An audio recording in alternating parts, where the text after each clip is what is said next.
Bonjour et bienvenue à ce cours d'ondes d'optique physique moderne. Aujourd'hui, on va traiter des dioptres sphériques. Donc, dans le fond, on fait les choses un petit peu à l'envers. Quand on a parlé des lentilles, on aurait dû commencer par les dioptres parce que c'est quoi un dioptre en fait? C'est la surface qui sépare deux milieux d'indice de réfraction différents. OK? Puis en fait, pour illustrer un peu ça aujourd'hui, ce qu'on va faire, c'est on va se concentrer sur une des figures du manuel. Donc, euh, juste de voir ici qu'est-ce qu'on a. OK? Donc, on a deux milieux d'indices de réfraction différents. OK? Donc, un premier, un premier indice, euh, excusez, il y a plein de choses. Donc, un milieu d'indice N1 séparé d'un milieu d'indice N2 par un dioptre. Donc, le dioptre, là, c'est littéralement la surface ici qui sépare les deux milieux d'indice de réfraction différents. OK? Pardon. Donc, nous, ce qu'on a vu, on a déjà vu par exemple l'équation des lentilles. Mais l'équation des lentilles, dans le fond, si on y pense, une lentille, qu'est-ce que c'est? OK? Une lentille, c'est juste une succession de deux dioptres. OK? Parce que la lumière va passer d'un milieu d'indice N2 vers un milieu d'indice N2. Elle va traverser une surface courbe qui sépare deux milieux d'indice de réfraction différents. Puis après, elle va traverser un deuxième dioptre ici pour retomber dans le milieu d'indice N1. OK? Donc dans le fond, c'est qu'elle traverse successivement deux dioptres comme ça, dans le cas des lentilles. Je vous avais dit qu'on verrait plus tard d'où vient l'équation des lentilles, mais c'est un petit peu ça qu'on va faire aujourd'hui. Donc si on se concentre sur on vous donne, en fait, on vous donne la solution ici. OK? Donc, si vous avez un objet qui est à une distance P d'un dioptre, qui a un rayon de courbure grand R, l'image va apparaître à une distance Q. OK? Donc, comment est-ce qu'on évalue, comment on peut trouver cette formule-là? Ben, ici, on s'est fait un petit schéma, là. C'est directement une figure tirée du manuel. Moi, ce que je vais faire avec vous, c'est juste, je vais, voyons, excusez, OK? Donc, nous, ce qu'on va faire, comme je vous disais, c'est que la façon la plus simple pour trouver la solution à ce problème-là, c'est que, dans le fond, on définit trois angles. OK? Donc, mon objet est une distance P. On définit alpha comme étant l'angle fait avec ce segment ici. OK? On définit comme bêta l'angle ici de l'autre côté pour l'image qui va se faire à une position à une distance Q. OK? Puis, on définit gamma comme étant l'angle fait avec le centre de courbure. Pourquoi le centre de courbure est important? Ben, premièrement, c'est quoi le rayon de courbure? Ben, c'est la distance qui sépare le dioptre du centre de courbure. Ok, on se souvient, c'est comme dans le cas des. Ben, c'est un cercle essentiellement de rayon R, notre dioptre ici. Ok. Euh, L'autre chose aussi, c'est qu'on va utiliser la loi de la réfraction. Donc, on va se concentrer sur la réfraction qui a lieu quand le faisceau change de milieu. Ok. La loi de la réfraction, la loi de Snell nous dit quoi? Que N1 sin θ 1 égale N2 sin θ 2. OK? Donc, on va partir de ça. Mais on va tout de suite faire une première approximation. On va tout de suite utiliser l'approximation des petits angles. OK? Donc, on va supposer que la hauteur h est faible. OK? Que la distance, donc h est petit. Que L qui est ici aussi est petit. OK? Vous allez voir, ça va avoir des implications assez rapidement. Mais ce que ça nous permet de faire, c'est de déduire qu'automatiquement, les angles θ1 et θ2 doivent être petits. Puis on se souvient que pour les petits angles, sin de θ est à peu près égal à θ. Donc, on va pouvoir écrire N1 θ1 égale N2 θ2. Maintenant, nous, ce qu'on a, c'est qu'on aimerait trouver le lien entre P, Q et R. Donc, on va essayer de remplacer θ1 et θ2 par P, Q et R. Comment on peut faire ça? Bien, on va utiliser les angles alpha, bêta et gamma qui sont ici. Donc, pour ça, ce que je vais faire, c'est que je vais me concentrer vraiment sur la région ici. OK? Dans le fond, ce que je vais faire, c'est que je vais me tracer un segment horizontal. Wow, wow, wow, wow, wow, wow, wow. Donc, excusez-moi. Donc, je vais me tracer un segment horizontal ici comme ça. OK? Donc, pourquoi je vais faire ça? OK? Parce que là, si je regarde comme il faut mes affaires, je sais que l'angle. Ok, attendez une seconde. Il faut juste que je me démêle dans mes couleurs. Là. OK? Donc, si j'ai un angle alpha ici, le segment rouge est parallèle au segment jaune. Donc, l'angle qui est ici mesure alpha lui aussi. OK? C'est des angles alternes internes. OK? Puis l'angle qui est en haut ici mesure combien? Ben lui, si je regarde, c'est l'angle correspondant à gamma ici. OK?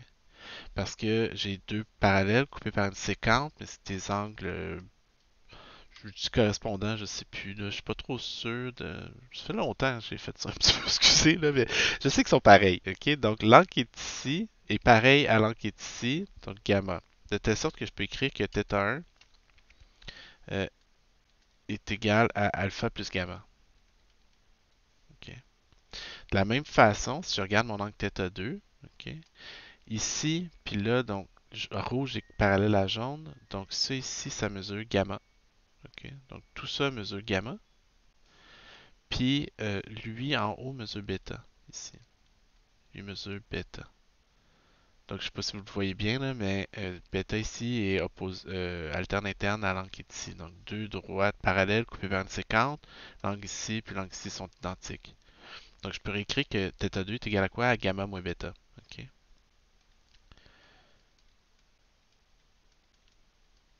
C'est le fun, l'optique géométrique. Ok? Une fois qu'on a ça, ok, on peut réécrire que n1 fois alpha plus gamma est égal à n2 fois gamma moins bêta. Maintenant, euh, on va garder à l'esprit que alpha, c'est quoi? La tangente de alpha est égale à côté opposé h sur côté adjacent p. La tangente de bêta est égale à quoi? À côté opposé h sur côté adjacent q. Puis la tangente de gamma, elle, vous aurez deviné, est égale à h sur r. OK? Donc, pardon.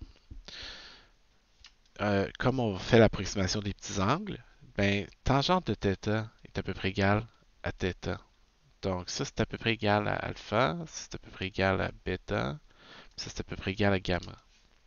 Donc si je mets tout ça ensemble, n1 fois alpha h sur p plus gamma h sur r est égal à n2 h sur r moins h sur q. Ce qu'on va faire, c'est qu'on va premièrement diviser par h, ok, puis on va distribuer les n1 puis les n2. Donc j'ai n1 sur p plus n1 sur r est égal à n2 sur r moins n2 sur q. On va regrouper les termes en r ensemble, puis les termes les autres termes. Donc n1 sur p plus n2 sur q est égal à quoi? À n2 moins n1 sur r, qui est exactement l'équation des dioptres que je cherchais à déterminer. Ok? Donc, ce qui est différent par contre, donc vous remarquez là, ça ressemble, c'est les mêmes conventions qu'on va utiliser avec les lentilles. Ok? Donc, dans le fond, ce qu'on dit, il faut juste faire attention un petit peu là. Donc, euh, on dit P c'est la distance objet dioptre, Q la distance image dioptre, quand on passe du milieu N1 vers le milieu N2. Donc, dans mon exemple, moi, quand j'ai un dioptre comme ça, j'ai un objet, un dioptre, puis une image. Ok? Moi, ce que je vous suggère de faire, c'est toujours de tracer une ligne qui dit dans quelle direction se déplace la lumière. Ok? Donc, les objets réels vont former des images réelles de l'autre côté. Évidemment, les objets virtuels sont de l'autre côté, les images virtuelles sont de ce côté-ci. Ok? Puis on dit R est positif quand la surface est convexe du milieu d'où proviennent les rayons. Et négatif si la surface est concave. Donc ici, la surface est convexe. Donc c'est R est positif dans mon exemple ici. Donc quand la lumière traverse comme ça, R est positif. Oups, pardon.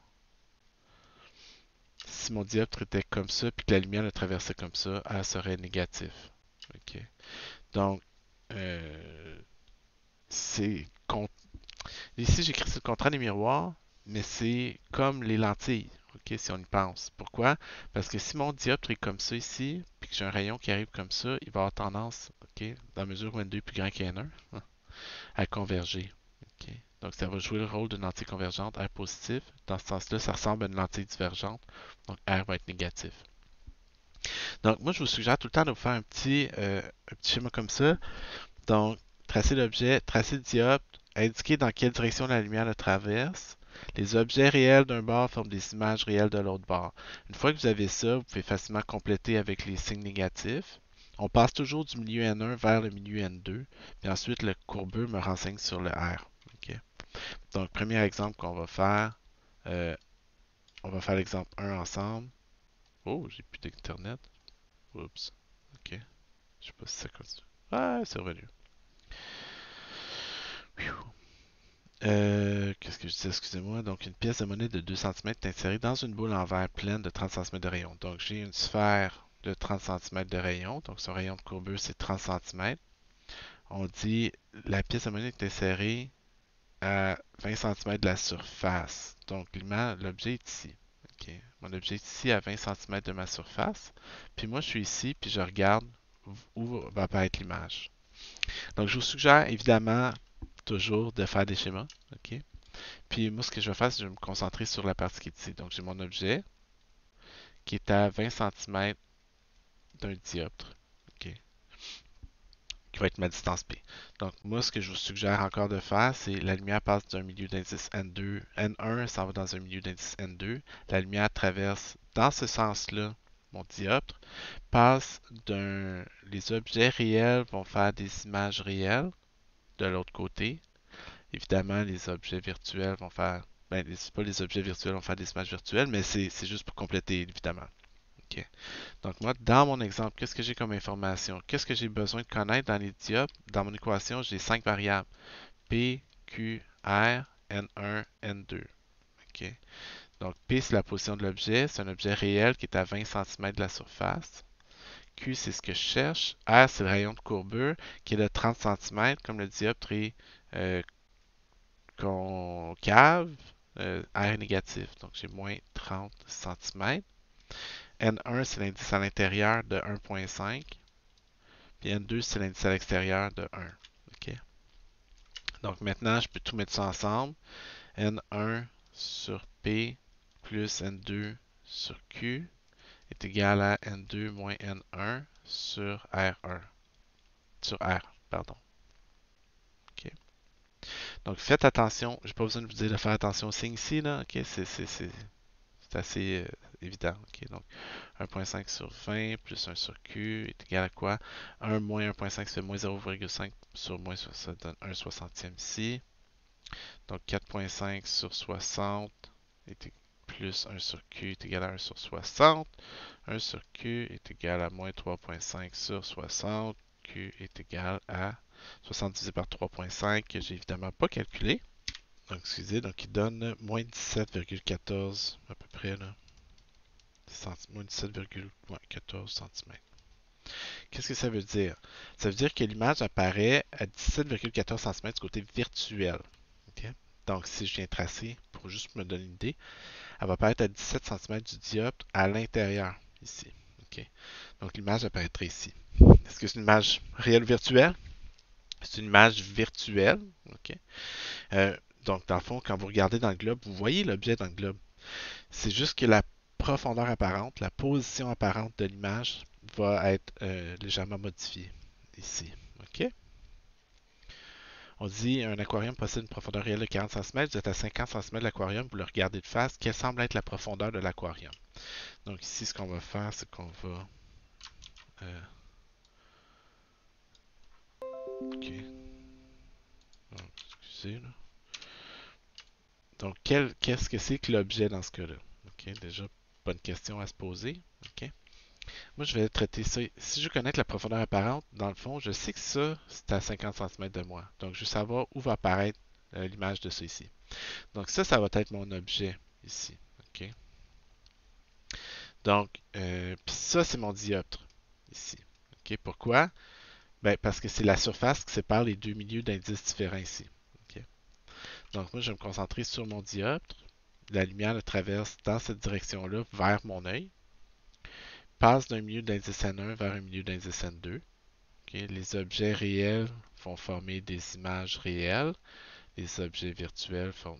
Bon, excusez, je vais le dire encore, là, c'est pas ça, là, mais si les objets sont réels ici, ils sont virtuels de l'autre bord. Si les images sont réelles ici, ils sont virtuelles de l'autre bord. Ici, c'est quoi le rayon de courbure de mon dioptre? Ben, imaginez on le dit, c'est infini. Okay? Un dioptre plat comme ça, c'est comme si j'avais un cercle de rayon infini. Okay? Localement, ça semble plat. Okay? Donc, R est égal à l'infini ici. Okay? Donc, j'ai besoin de quoi? Même chose. P, Q, R, N1 et N2. Donc mon objet est à 40 cm du dioptre. Mon image, c'est ce qu'on cherche. Mon rayon est infini. N1, c'est quoi? N1, c'est l'indice de l'eau, ici, 1.33. Puis N2, c'est l'indice de l'air, 1.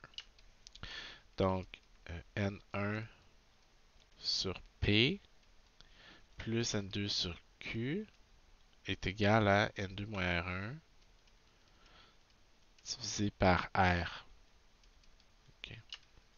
Donc, Q va être égal à quoi? 40 divisé par 1.33 moins 40 divisé par 1.33 qui vaut moins 30, essentiellement. Okay. Donc, moins 30. Donc, l'image du fond de l'aquarium va apparaître quelque part ici à 30 cm du dioptre, okay, du côté virtuel. Donc, la profondeur apparente va être de quoi? De 30 cm. Okay. On dit négliger l'épaisseur des parois de vitre. Là. Okay. On est quand même pas pire là-dessus. Là. Okay. Donc, la profondeur apparente va devenir égale à 30 cm. On dit une personne passe à 2 mètres derrière l'aquarium. Si vous voyez la personne à travers l'aquarium, à quelle distance vous semble-t-elle être? Bon, là, ici, on a une succession de dioptres. Okay.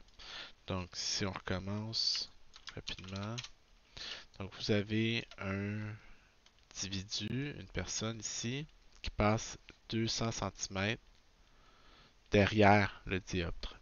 Okay. Donc, comment on fait ça? Bien, on va avoir un premier dioptre ici, un second dioptre ici.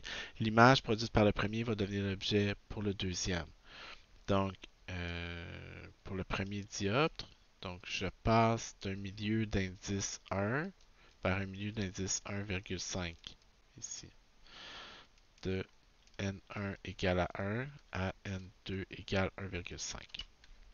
P est égal à 200 cm. R est égal à l'infini. Donc, 1 sur 200 plus 1,5 sur Q est égal à 1,5 moins 1 sur l'infini. Donc, j'ai Q est égal à 300. Okay. Moins 300, en fait, centimètres.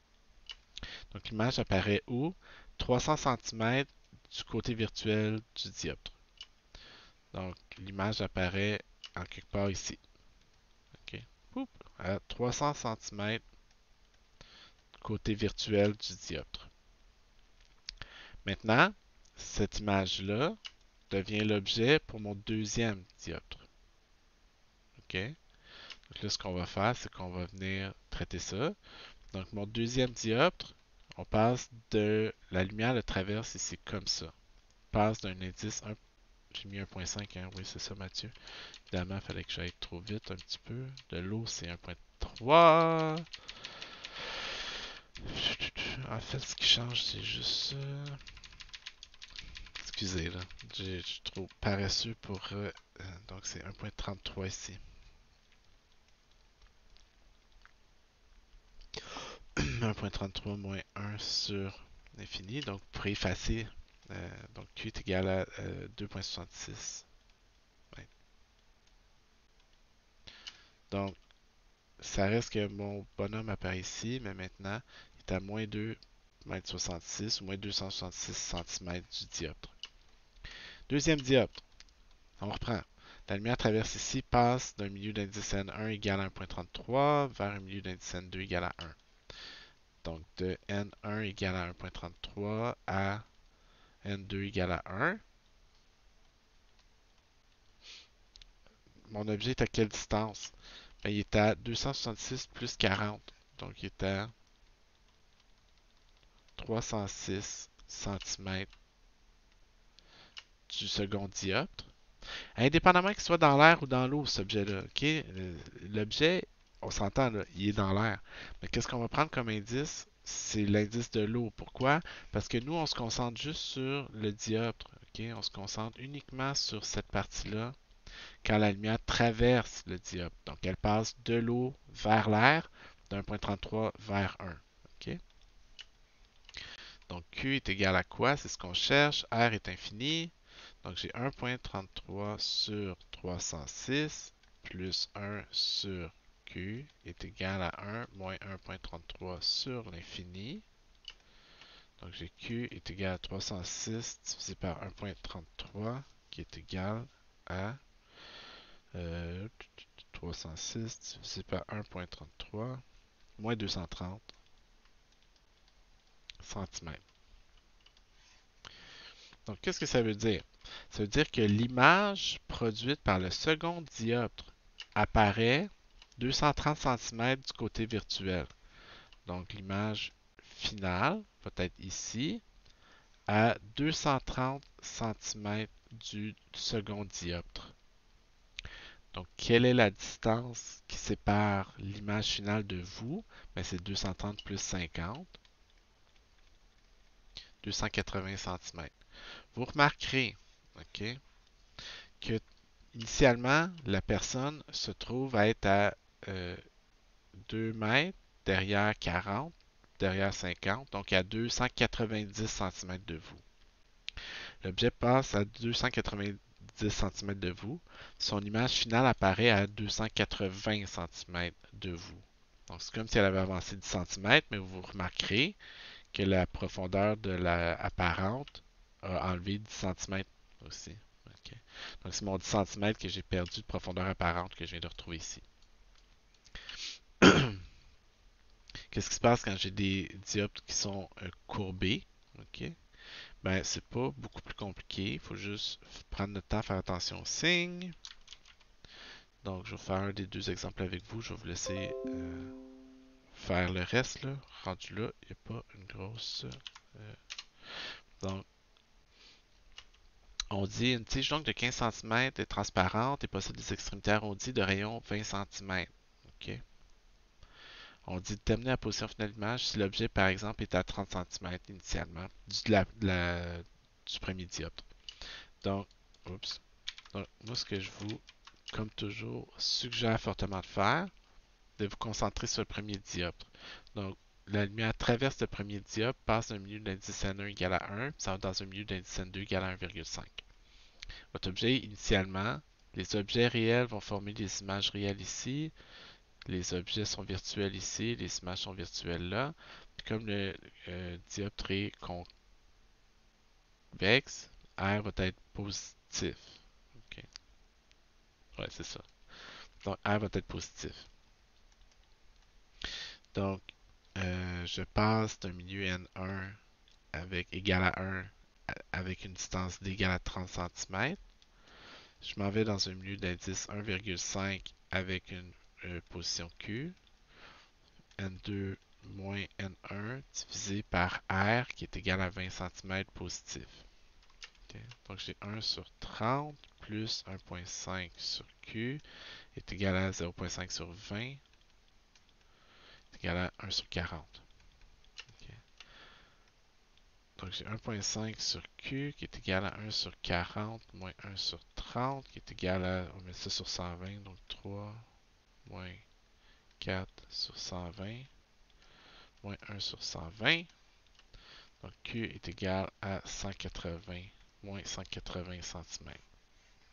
Donc l'image intermédiaire va apparaître à 180 cm de mon dioptre ici. Donc l'image intermédiaire, évidemment mon dessin n'est clairement pas fait à l'échelle. 180 cm ici. Maintenant, cette image-là va servir d'objet pour le second dioptre qui est ici. Donc ici, la lumière traverse le deuxième dioptre comme ça, passe d'un milieu d'indice N1 égal à 1,5 pour aller dans l'air. Puis les objets réels vont former des images réelles ici. Donc les images virtuelles, les objets virtuels sont comme ça. Puis ici maintenant, comme mon dioptre est concave, R va être négatif. Okay. Donc, je vais avoir N1 sur P. P est égal à quoi? 180 plus 15. 195 cm plus N2 sur Q est égal à N2 moins N1 sur R qui est moins 20. Donc ça donne moins 0,5 divisé par 20, ça fait 1 sur 40. Donc j'ai 1.5 sur 195 plus 1 sur Q est égal à 1 sur 40. Là ici, là, je vais vous avouer que je suis un petit peu... mettre ça sur le dénominateur commun, je suis pas assez patient pour faire ça. Donc 1 sur 40 moins 1.5 sur 195. 1 sur X. 0.0173. Q est égal à 57,8 cm. Positif. Ouais, c'est ça, positif. Donc, qu'est-ce que ça veut dire? Ça veut dire que l'image finale est apparue où? Est apparue en quelque part ici, à 57,8 cm de mon second dioptre et du côté réel. OK? Je vais vous laisser faire le reste parce que franchement, c'est juste. C'est les mêmes applications. OK? Puis la seule chose qui reste à voir ensuite, c'est la formule des opticiens. Donc on dit toujours à la section 5.2, on modifie l'équation du dioptre pour trouver la distance focale d'une lentille mince ici. OK? Donc, juste une seconde, je vais mettre de l'ordre dans mes affaires. Donc la formule des opticiens, comment on la trouve? OK? On vous représente la situation suivante. Imaginez que vous avez une lentille mince convergente ici. OK?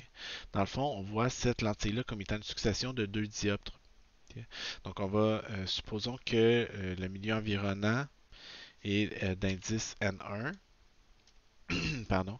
Donc le milieu environnant est d'indice N1, puis ben, l'indice à l'intérieur de la lentille est N2. OK? Donc, règle générale, évidemment, là, nous, on va utiliser une lentille d'indice N puis entourée d'air. OK? Mais on va généraliser. OK? Mettons qu'on aurait une lentille qui serait plongée dans l'eau. OK? Supposons. OK? Qu'est-ce que ça changerait? Donc, on va garder N1 puis N2 pour indiquer le milieu environnant N1 puis le milieu de la lentille N2. Donc, dans l'exemple qu'on fait ici, imaginez, on reprend un petit peu la solution qu'on vient de faire à l'exemple précédent ensemble. Là. Imaginez cette lentille-là ici, mais au lieu d'être 15 cm d'épais, ok, elle mesure une épaisseur négligeable. Ok? Donc, c'est pour ça qu'on parle de lentille mince ici. Nous, on avait observé que l'image faite à travers le premier dioptre apparaissait virtuellement. Si vous vous souvenez, là, vous irez refouiller, là, ça fait littéralement 3 minutes, je pense qu'on a fait ça. Donc, l'objet étant ici, l'image était virtuelle, elle apparaissait derrière l'objet. OK? C'est ça qu'on a représenté ici. Donc, vous avez un objet à une distance P d'une lentille mince, l'image apparaît à une distance D ici. OK? Donc, dans cet exemple-là, le premier dioptre, qu'est-ce qu'on observe? OK? On a on se souvient, l'équation c'est N1 sur P plus N2 sur Q est égal à N2 moins N1 sur R. Donc ici, mon milieu N1 c'est N1. Je suis à une distance P. Je m'en vais dans un milieu d'indice N2. Je sais que l'image apparaît virtuelle à D cm de ma lentille. Okay? Donc je vais mettre moins D ici. C'est égal à N2 moins N1 sur R, supposant que R est qui est le rayon R1 ici, qui est positif dans mon exemple. OK? Pardon. Donc, j'ai une relation générale qui décrit le passage de la lumière à travers le premier dioptre. OK? Maintenant, si on se concentre sur le deuxième dioptre, maintenant, qu'est-ce que j'ai? S est mon objet pour le deuxième dioptre. Il est à une distance D de ma lentille. Donc, on va supposer ici, comme la lentille est mince, là, que D est littéralement la distance par rapport au second dioptre. Puis, quand la lumière traverse le deuxième dioptre, elle passe d'un milieu N2 vers un milieu N1. Donc, l'indice objet, si on veut, c'est maintenant N2 sur P, qui est égal à D, okay? Plus l'indice du côté image N1 sur la position de l'image. Supposons que l'image finale apparaît à une distance Q. Okay? Puis maintenant, c'est N2 moins N1, donc l'indice extérieur N1 moins l'indice intérieur N2 divisé par le rayon de courbure R2 maintenant. Okay. Puis, qu'est-ce qu'on va faire? C'est qu'on va additionner les deux équations précédentes. Okay, pourquoi? Ben, c'est parce que, regardez, j'ai moins N2 sur D plus N2 sur D. Donc, moi, ce que je vais faire, c'est que je vais additionner ces deux côtés-là, additionner ces deux côtés-là. OK? Donc, je vais avoir quoi? Il va me rester euh, N1 sur P moins N2 sur D plus N2 sur D plus N1 sur Q est égal à quoi? N2 moins N1 sur R1. Je vais inverser ici moins. J'écris dans quel sens? Je me souviens jamais. Excusez. Juste arriver avec la même équation là. N2 moins N1, c'est ça. OK. Moins N2 moins N1 sur moins R2. Donc, vous remarquerez ici, j'ai juste fait un petit peu de. Mais j'ai des signes que j'ai mis un moins en évidence en fait. Là, j'ai mis. Non, c'est plus ici. Ok, donc je sors un moins en haut, c'est tout. Ok, excusez. Ok, donc qu'est-ce que je remarque ça, puis ça disparaît. Qu'est-ce qui reste? N1 sur P plus N1 sur Q est égal à quoi? N2 moins N1, 1 sur R1 moins 1 sur R2.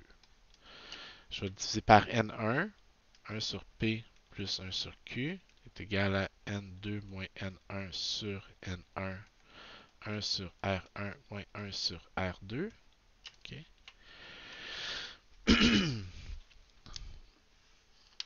Puis, ce que je veux dire, pardon, excusez. OK. Donc, vous remarquez, ça ressemble beaucoup à ça. OK. Maintenant, qu'est-ce qu'il me reste à faire? Définir la distance focale. Pour définir la distance focale, qu'est-ce qu'on sait? On sait que si mon objet est à l'infini, par définition, son image va apparaître sur le foyer. OK.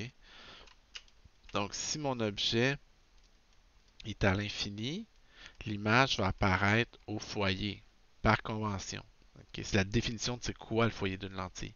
Donc j'ai 1 sur infini plus 1 sur f est égal à n2 moins n1 sur n1, 1 moins r1 moins 1 sur r2.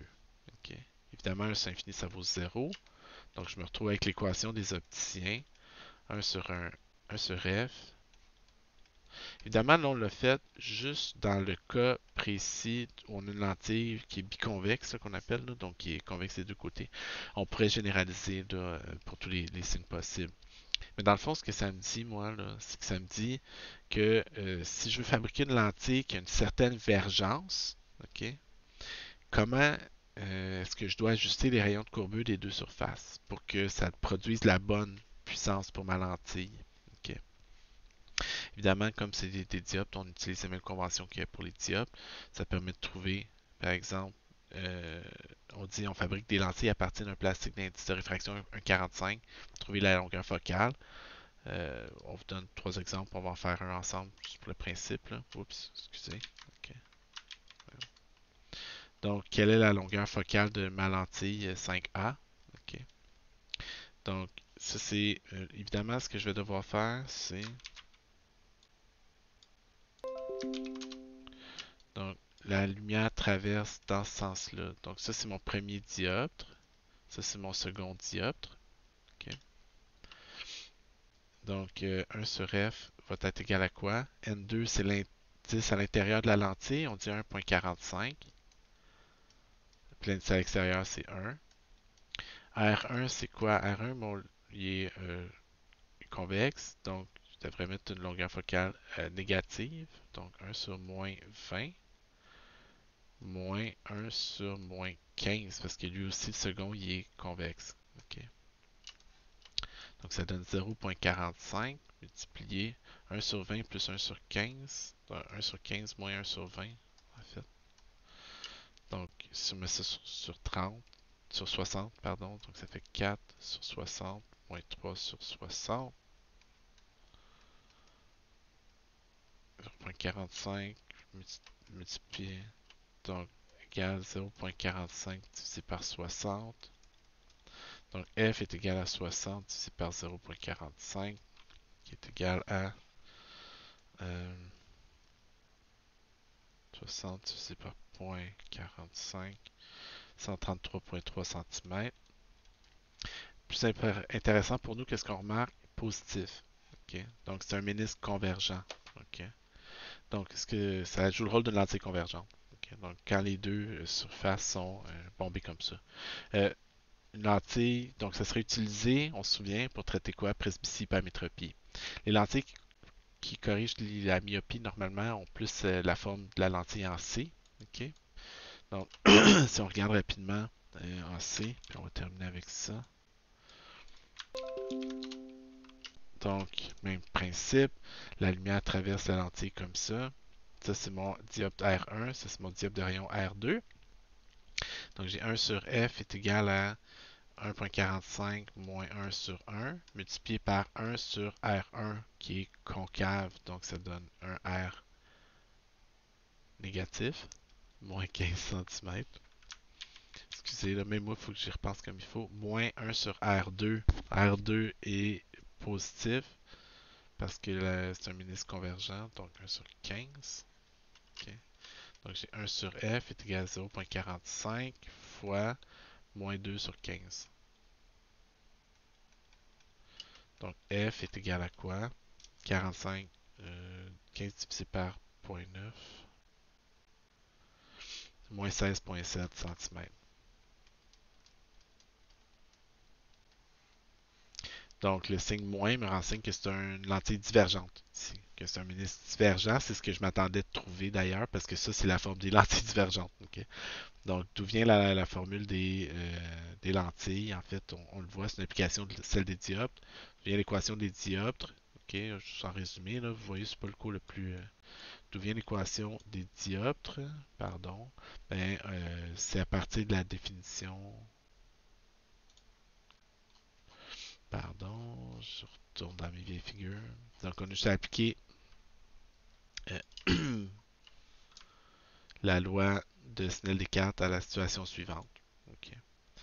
Donc, oups, ouais, hein. Ok, excusez, ça va aller mieux comme ça. Donc, c'est la loi de Snell-Descartes appliquée à cette situation-là. Donc, ce qu'on a vu aujourd'hui, euh, l'équation des dioptres et l'équation des lentilles. Euh, je vous suggère fortement de vous faire un petit schéma simple. Ok, donc quand vous avez, puis je termine avec ça, là. Quand vous avez la lumière qui traverse un dioptre, qui sépare un milieu d'indice 1 puis un milieu d'indice 2, tracez la direction dans laquelle la lumière se déplace. Votre lumière passe du milieu N1 vers le milieu N2. Les objets réels vont former des images réelles ici. Les objets vont être virtuels ici, les images vont être virtuelles ici. Puis pour le signe, si le ménisque semble convergent, ça c'est R positif. Si le ménisque semble divergent, R est négatif ici. Okay. Donc c'est tout pour cette section-là du cours. Merci.